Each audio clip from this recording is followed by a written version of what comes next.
Hey, what's up, people? Welcome to my review and in-depth analysis for Timothy Zahn's Specter of the Past, Book 1, and the Hand of Thrawn duology book series. It was great picking this up again after reading so many other Star Wars novels because Timothy Zahn just knows how to capture the tone of Star Wars, namely the original trilogy. When you pick up his book and you start reading it, it just feels so welcoming. Timothy Zahn knows how to capture the essence of the original Star Wars trilogy with words, and I really can't describe it. There's not much action in this book. It's really a lot of character introductions and plot setups for the next book, which is called Vision of the Future. However, Timothy Zahn, he is able to execute this without making the book entirely boring, because somebody else doing it could have really made a very boring book. Now, that's not to say that the book doesn't have some shortcomings. At times, he can be a little superfluous. And that's one of the weaknesses that Timothy Zahn has. As great of a writer that he is, especially at capturing that essence of the original Star Wars trilogy, at times I feel like he can go on a little bit too much with the over explanations and the character expositions to the point where things start to feel superfluous, unnecessarily overcomplicated or wordy, if you will. Now, Timothy Zahn, his writing is so good that I don't mind going through superfluous moments because he is able to capture me with his writing. He is such a great writer, and it's no wonder why he's one of the best Star Wars writers. He's actually probably my second favorite, right behind James Luceno, but Timothy Zahn is definitely one of the best writers in the Star Wars books in the expanded universe.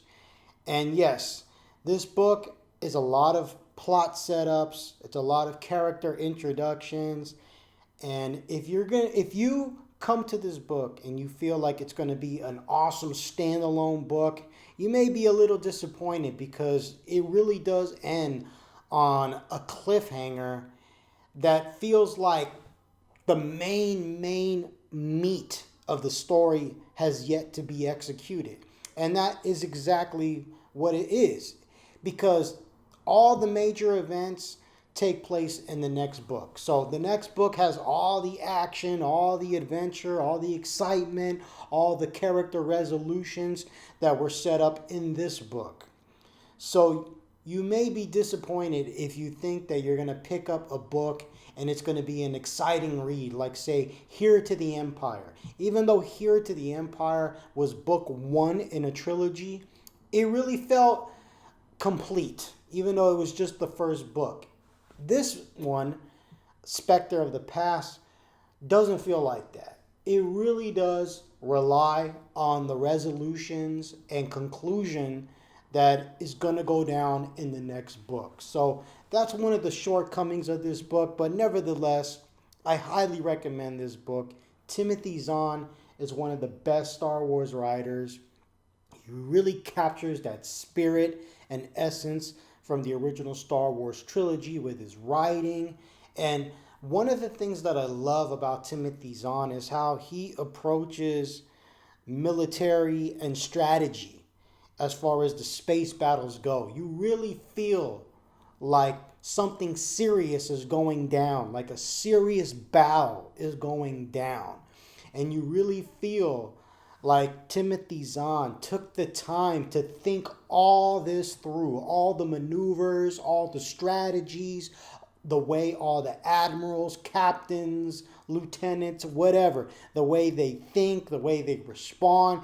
And I really appreciate that, because it makes the world, the galaxy rather, of Star Wars feel that much more accessible for me. It feels that more believable because he's taking it serious, especially the battles. Even though there's not a lot, But when he describes them and when they're present in the story, you really feel like it's time to sit up straight in your seat and take these moments seriously. He does a really good job, especially in comparison to the trash in, let's say, the First Order, the sequel trilogy, where it's just no way that those military battles feel real.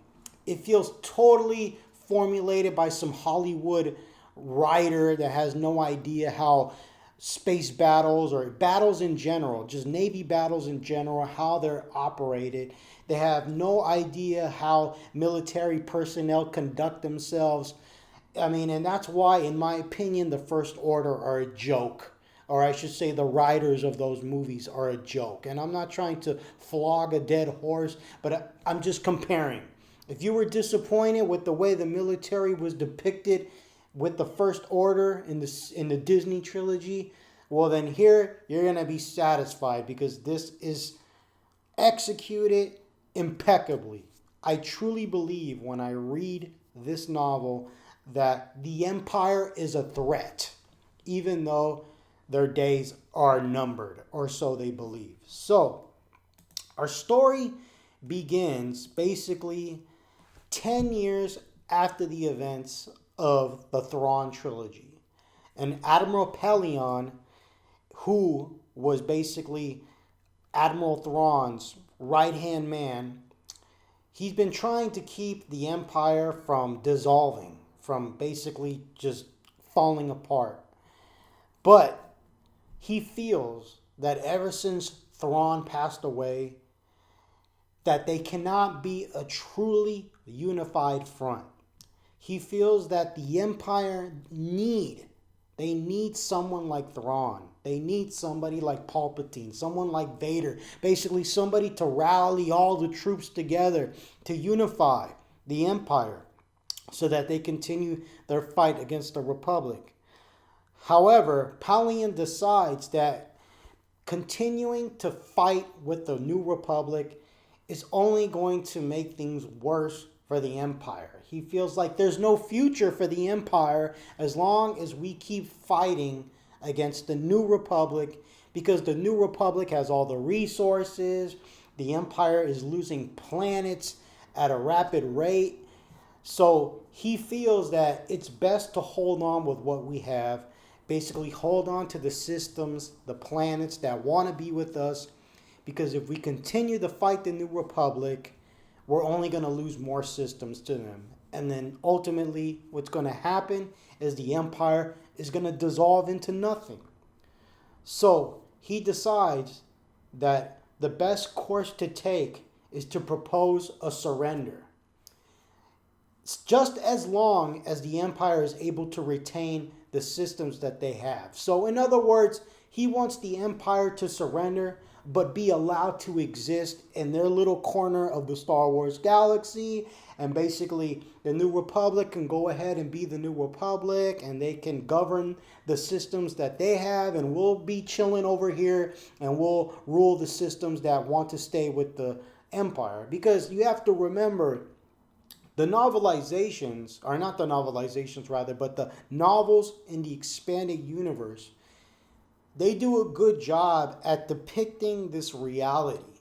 It's not like in the movies where it was basically good versus evil and that's it. In the novels, here, we see that there's actually citizens in the Star Wars galaxy that like the Empire.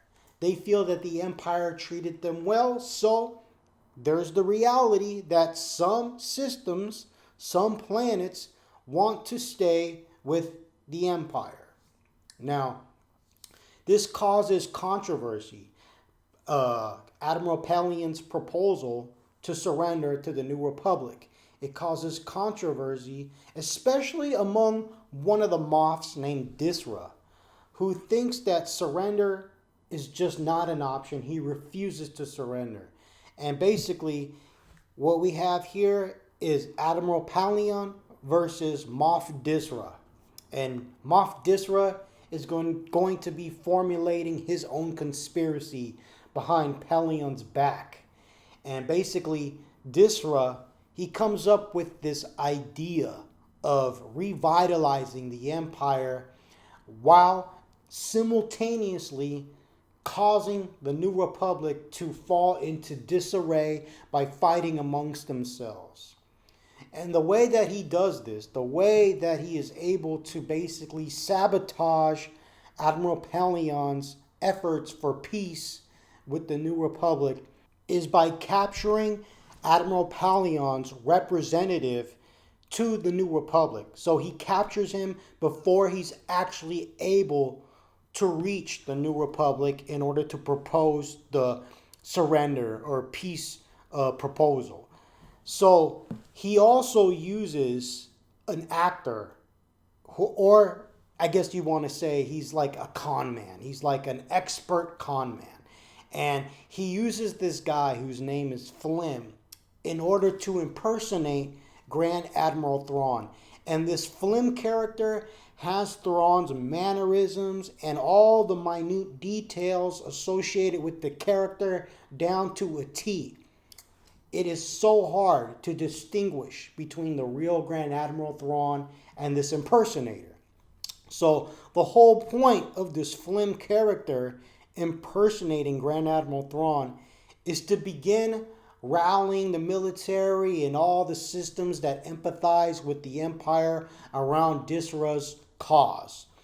Now, I just want to say that I do have some reservations as far as how this aspect of the story was presented to the reader.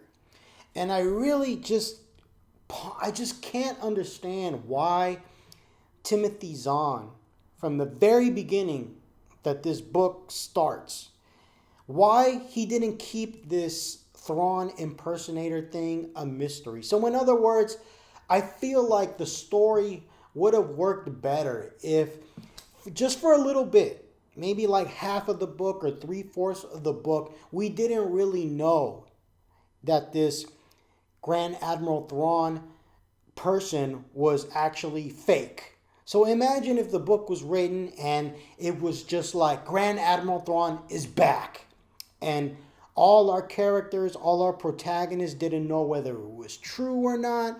And the reader, I wouldn't have known it was true or not. And it would have created some mystery. And it would have created some intrigue. But instead, it's just right from the very beginning. It's like, yeah, there's a Grand Admiral Thrawn. He's fake. He's played by this guy named Flim. And it kind of just sucks the mystery out of the scenario. It just kind of sucks the intrigue out of it. And I just don't know why Timothy Zahn didn't use this as an opportunity to create some suspense, to create some mystery.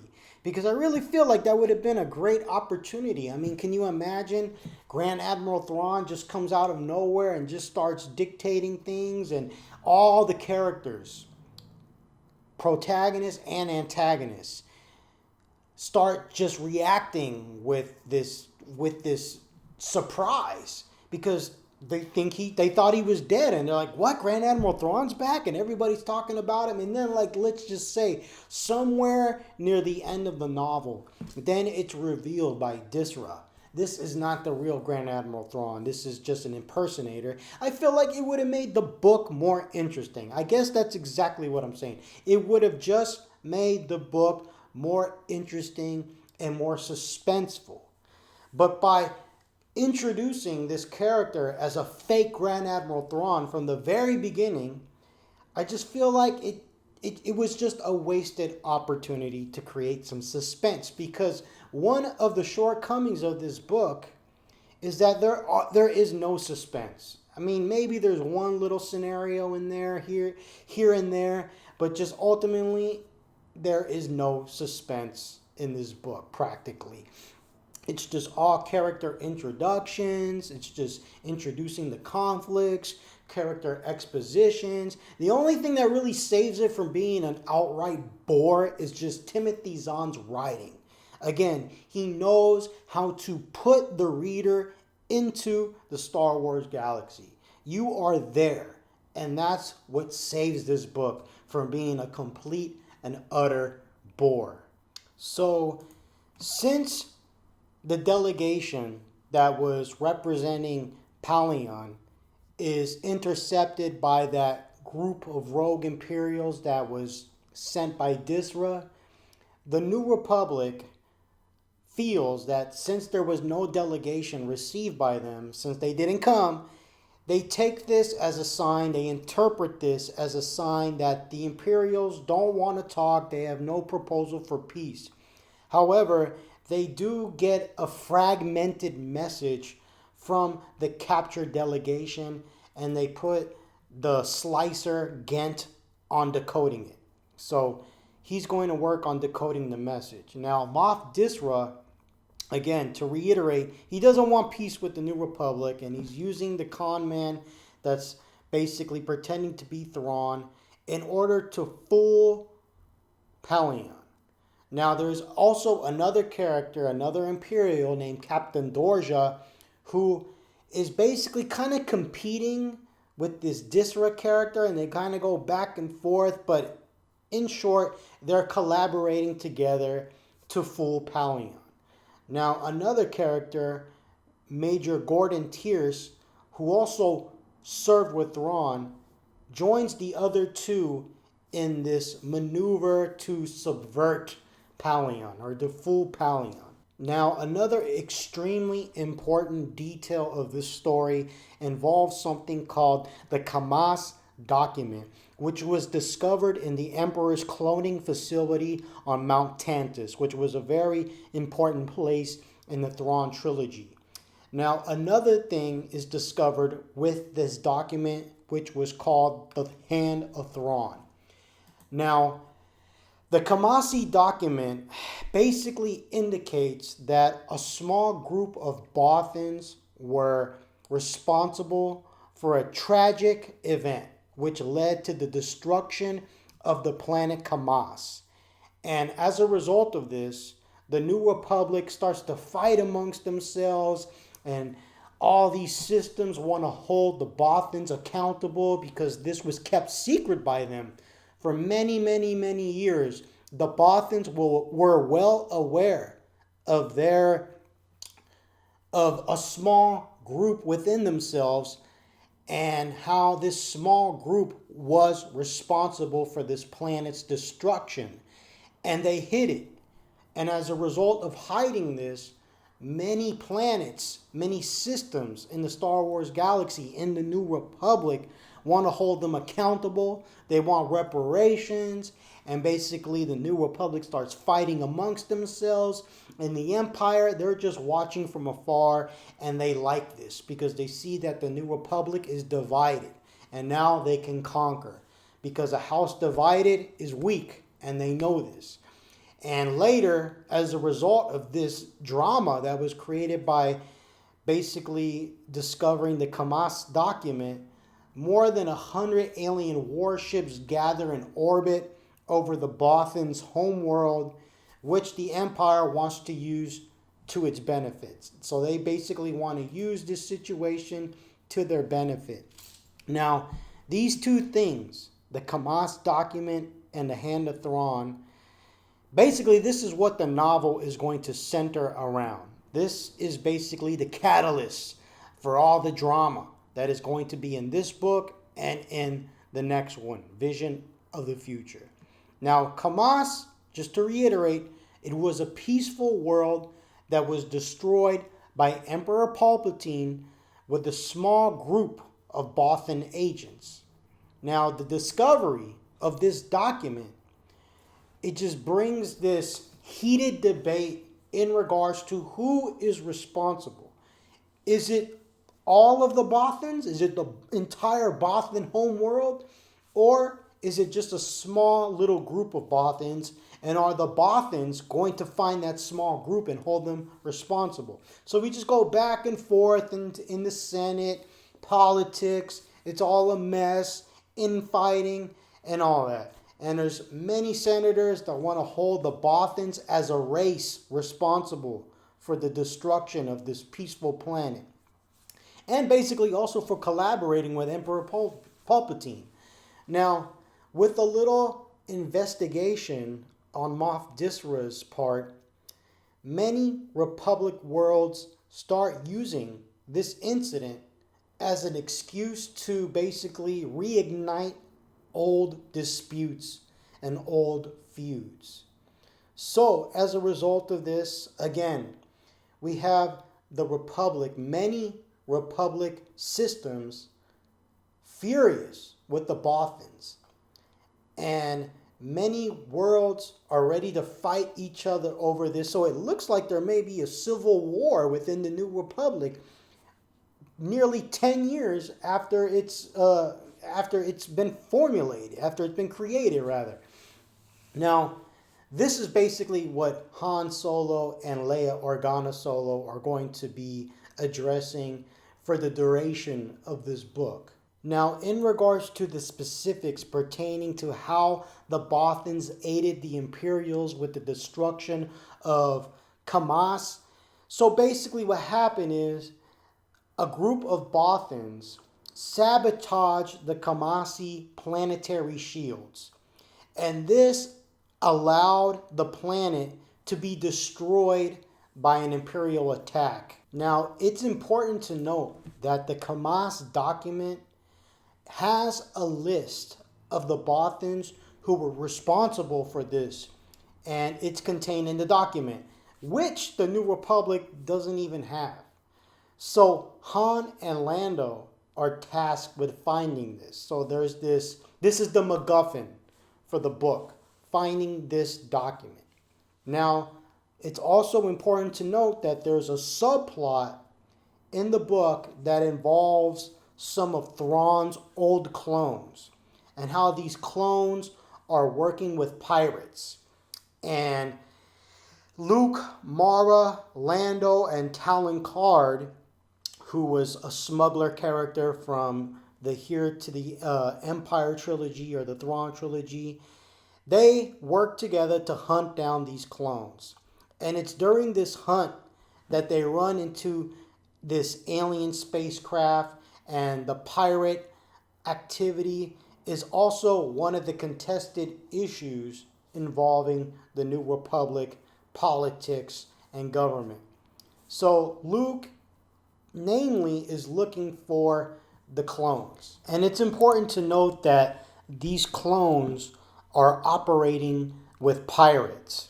So Luke Skywalker basically tracks the pirates with the clones back to their base in this asteroid field named Coron. Now Luke, he's able to infiltrate the base, but he's discovered, and he engages in a standoff with the pirates where we have this neat scene. It's this really cool scene where he's trapped inside this zero gravity chamber, and the pirates ultimately end up evacuating the base, presuming that Skywalker's going to die. But Mara Jade is able to show up in her ship, the Starry Ice, and Luke is able to escape this trap of being basically sucked into the vacuum of space or something like that by plunging into this healing trance. So that's how he's able to survive the vacuum of space. So for all those that got upset at Leia in The Last Jedi surviving the vacuum of space, hey man, it's not the first time it's been done in Star Wars. Luke Skywalker did it in here, and I'm not here to make Last Jedi seem like it was an excellent movie. I'm just saying, facts are facts. So Luke is ultimately saved by Mara Jade, and I thought this was a nice scene, probably one of my favorites.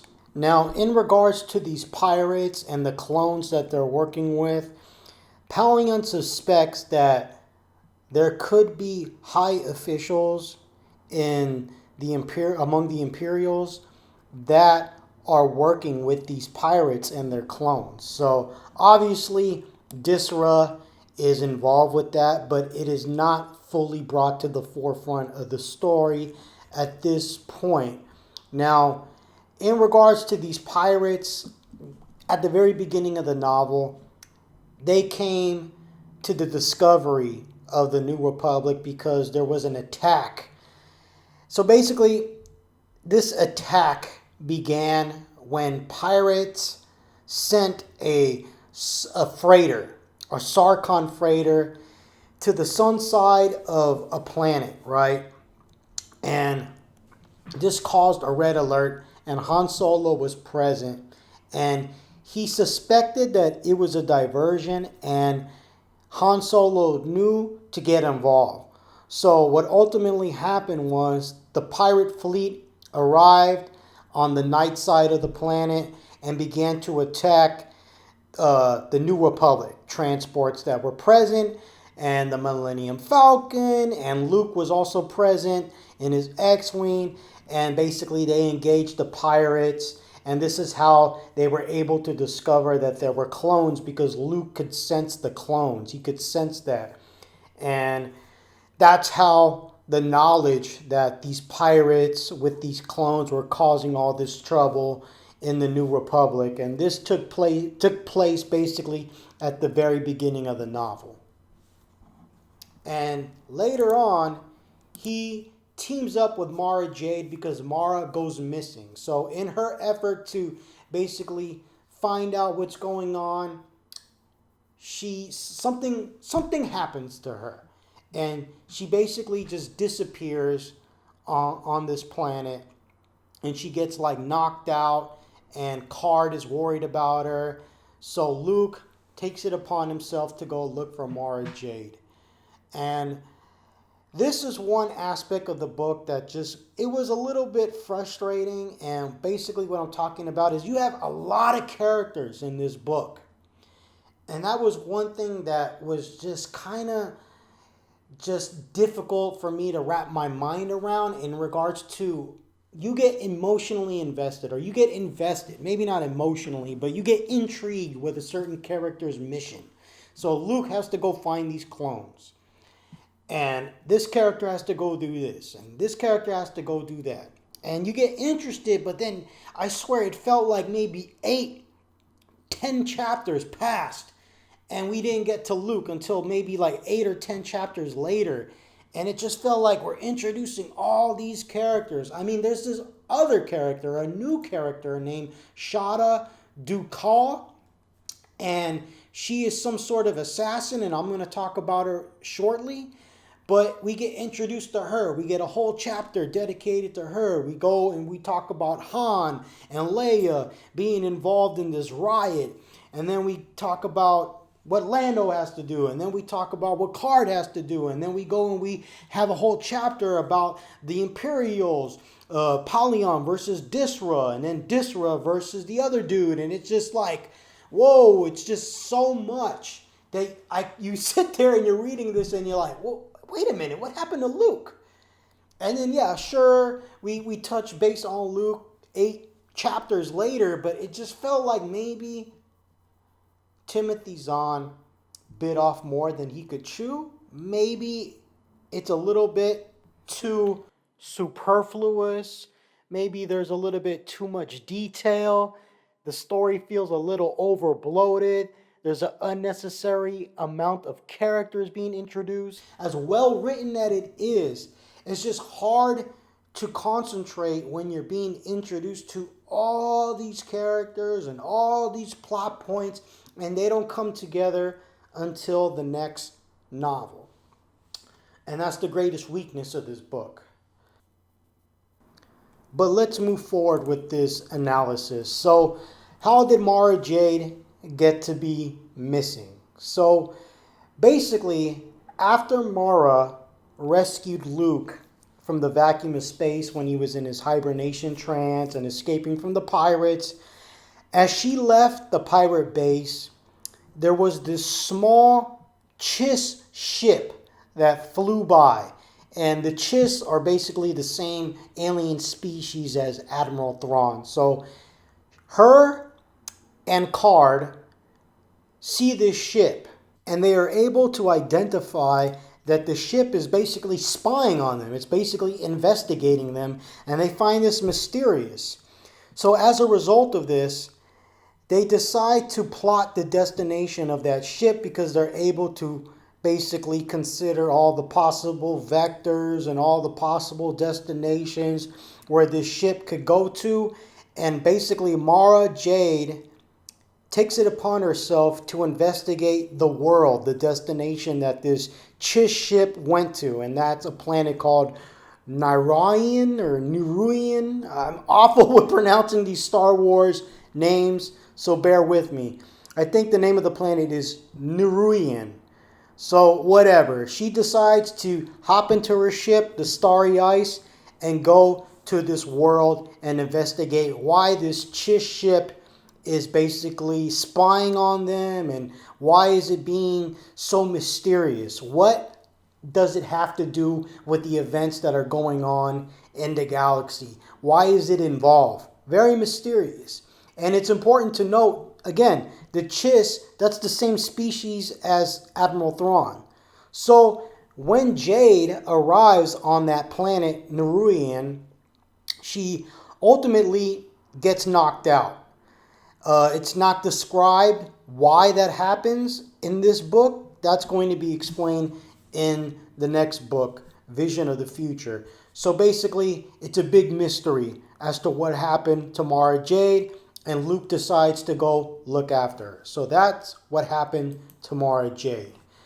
Now, in regards to how this book is just superfluous when it's at its worst. There's just so much going on. I did enjoy the book. Again, don't think I didn't enjoy the book. But we get introduced to these characters. And we get introduced to these characters, these new characters. And at this point, I don't understand why they're being introduced. Because they're new characters. So one of these characters is a character named Shada D'ukal. And basically, she's like a female assassin or female warrior from this, I guess you want to say, mercenary group called the Mistral Shadow Guard. And basically, just from memory, she decides to switch sides because basically what happens is she is a bodyguard for this famous smuggler called Mazik. And she prevented another character from assassinating Mazik, and as a result of this, she was kind of exiled from her little mercenary group, and she decides to leave Mazik because she fears like she's being hunted by her former colleagues, and then this is where she goes and decides to change sides and to join the New Republic, and ultimately what happens is she gets paired up with Talon Card. And again, at this point in this story, The Hand of Thrawn duology, I have no idea why this character is being introduced. I have no idea what role she plays, but it just feels unnecessary. And I'm not saying she's a bad character, but it's just so much going on that I feel like, I don't know if this character was really necessary. And at this point, it's coming across as filler. It feels like it's not important. However, this may change for the next book. Maybe she plays a pivotal role. But as far as this book by itself, I really feel like she's part of that superfluous feeling that I get from the book. Like it's excessive. I really feel like there's too much characters being introduced. There's too many plot points being introduced. And as well written as it is and as submerged as I am into the story, I feel a little impatient. I want to read about Luke. I want to read about Mara. I want to read about Han. And I'm over here reading about this character and I just don't feel like she's playing an important role. Now, there's also other sequences within this book that also make me feel like I don't know whether this is necessary. It feels like filler. And this is pertaining to Wedge Antilles and his fellow X-Wing comrades. So there's this little event involving this blockade. And it almost feels like it takes place from another, like it feels like a short story within the novel that I'm reading because, again, I don't know what relevance this has for the greater story. Or maybe that's not necessarily the right terminology. Maybe it's not whether it's relevant, but whether it was necessary.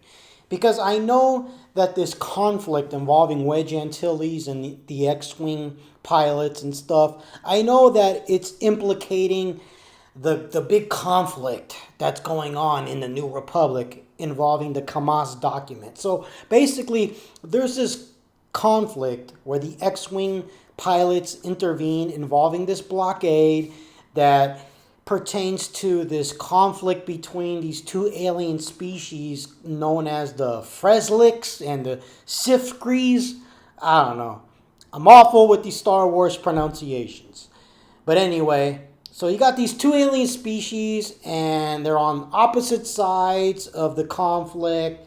And basically, the reason why this conflict exists between these two alien species is all pertaining to the Kamasi document. So basically, the Freslicks, they introduced a resolution in their little Senate hearing in which they opposed the Bothans. And the Sifskrees opposed this. So this prevention of supporting anti-Bothan initiatives in the New Republic Senate created this conflict between these two alien species, and basically the X-Wing pilots had to intervene during the battle. And yeah, I don't know why this was entirely necessary. I do not know. It came across as filler. It wasn't boring. I won't say that it was boring, but in the grander scheme of things, as far as this book by itself, I sit back and I think, and I'm like, was that really necessary? Because it just, again, too many characters. I got this Shada character. I got this X-Wing conflict involving this blockade going down. I got Mara Jade missing. I got Han Solo and Leia doing their thing. I got Talon Karrde doing his own thing. I got Lando doing his own thing. I got Disra and his other Moff Imperial guys with the Thrawn imposter doing their own thing. I got so many things going on in this story. There's Palion doing his own thing. And it's just like, oh man, was it really necessary? This thing feels bloated. As well, again, the book is well written. I'm submersed into the thing. But I just feel like it could have been paced better, in other words. But don't get me wrong. Vision of the future, the payoff is great. All I'm saying is that you're going to have to be a little patient with this book in order to get to that payoff. That's all I'm saying. Now, another important thing to note is that there's this sequence. So the Kamasi document is causing problems all throughout the New Republic. And there is this one interesting sequence where Han is involved in the middle of this riot and accused of assassinating innocent protesters, I believe, and because he was present, but it turned out to be this big setup, and the whole thing was orchestrated by the Imperials, right? Disra. And this was a great sequence. There was a lot of tension there. And it totally illustrated just how things can get out of hand so quickly because of one little thing. So you have these protesters that are basically crying justice for Kamasi. And then all of a sudden there's this gunshot where one of the protesters gets killed. The people who are present think it was Han Solo because I guess he was on the same balcony or something like that. And then all of a sudden, this big riot erupts and Han and Leia are in the middle of it and they gotta escape. That was very interesting. That was an exciting read. That was one of the most memorable sequences of the novel. That and Luke going into that trance and surviving the vacuum of space. That was Star Wars goodness right there. Now, another thing that comes to mind as far as whether this little detail was necessary or not, and it was once you read Vision of the Future, but I just don't know if it was necessary when I read this book for the first time. But it all comes together later on down the line. And it also comes together as far as Timothy Zahn's little prequels to Here to the Empire. What am I talking about? I'm talking about a character known as, I guess, I want to call him George. But I don't know if that's the pronunciation, but whatever. I'm just going to call him George Cardass. So basically, George Cardass, he's a character that is talked about in this book. And he basically, I guess you want to say, he trained or was the mentor to Talon Card. But this character, he ran with Grand Admiral Thrawn. And you can see their first encounter in the book written by Timothy Zahn known as Outbound Flight. And basically, George Cardass is talked about in this book, and he's talked about mysteriously. So I don't know at this point in the story his importance, but he does play an important role in the next book called Vision of the Future. So basically, Talon Card talks about George Cardass, and they say that they've been looking for him for about like 7 years or something. Card, Lando, and Mara have been looking for him, and they basically find out that he's located on this planet called Exocron. And he is going to play a pivotal role later on in the next book. Now, I don't know whether it was necessary to talk about him in this book because he doesn't really show up, and it just, again, contributes to that superfluous feeling that this book has. So I feel like it may have been better to just talk about him in the next book. Talk about him in the book where you're going to introduce him, because we already have too many things going on in this book, man. And it's hard to focus because there's so much stuff being introduced. Now, the way this book ends, it ends with a conflict over the Bothan homeworld, where fleets from various New Republic worlds show up to basically punish or protect the Bothans responsible for the incident that took place on Kamasi. Now, the whole situation is on the verge of the New Republic breaking out in a civil war. And what happens is Disra sends a group of Star Destroyers equipped with cloaking shields in order to hide behind this passing comet. And they're hoping to jump in on the situation once it erupts in total conflict. Now, an important thing to note is that Lando Calrissian saw Admiral Thrawn, or so he thinks he did. So basically, Tierce and Disra were able to, I guess you want to say, I don't want to say they kidnapped Lando Calrissian, but they temporarily captured him. And then they released him.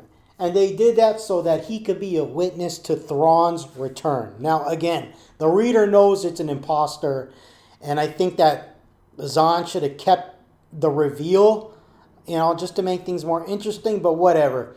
The whole point was for a witness to report to the New Republic that Thrawn had returned. So Lando Calrissian is going to report to the New Republic that Admiral Thrawn has returned. But ultimately, what ends up happening is that some believe Lando, while others accuse him of lying to further his own goals. And again, this just illustrates the division that is going on in the New Republic as a result of the Kamasi document. So, back to the conflict that's taking place over the Bothan homeworld. Now, Disra is basically, what he's trying to do is he's trying to deceive Pelion. And ultimately what he does is he hires those space pirates that have the clones in order to disguise their vessels as Corellian military ships, in order to make Admiral Pelion think that the New Republic are ultimately against peace discussions. Now, Pelion is able to see right through this. So he basically takes all the tactics and strategies that he has learned from Grand Admiral Thrawn as his protege, and he completely deconstructs the whole conflict and is able to basically own the situation. And this is basically the first time that Admiral Pelion steps into this grand role like Admiral Thrawn did. Even though Pelion is an admiral, this is the first conflict where you feel like Pelion is basically the new Admiral Thrawn. He is not to be messed around with. And basically, Disra's plans start to fall apart right here. And this is where the this is where the novel ends. It ends with lots of things up in the air, lots of plot points up in the air. Pelion is slowly starting to perceive that Disra is deceiving him and basically grabbing for power among the Imperials. And also, Mara Jade is missing, and Luke is going to go after her and rescue her. The conflict regarding the Kamasi document and whether the Bothan should be held accountable. It's all up in the air. And that's how the novel ends. With you just can't wait to see the resolution. And you really look forward to picking up Vision of the Future. Now, I know that there's some people out there that are going to think this book is a complete and utter bore. Because, again, it's a lot of exposition. However, again, like I've said, I think Timothy Zahn did an excellent job with his writing. You feel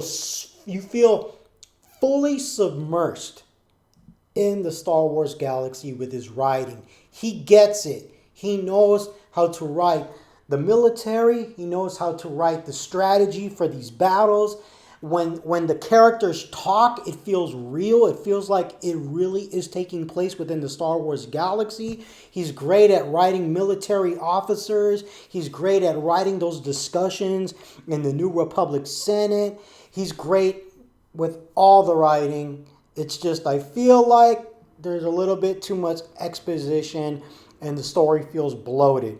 Especially for a book that's just basically, the role of this book is just to introduce plot points. So I feel like you really want to just cut out all the filler, man, and stick to what's important. That's my biggest criticism of this book. However, I still recommend it. I think it was a great read, and I feel like this book was a B+ easily. For others, I know there's some people that have misgivings about this book, and if you're not patient, you may find it a bore. But trust me, Vision of the Future is an excellent payoff, and your patience with Specter of the Past will be rewarded. Thank you guys for listening to this review and in-depth analysis of Timothy Zahn's Specter of the Past. If you enjoyed it, please like, subscribe, and share. May the Force be with you. And last but not least, one love, people. Take care.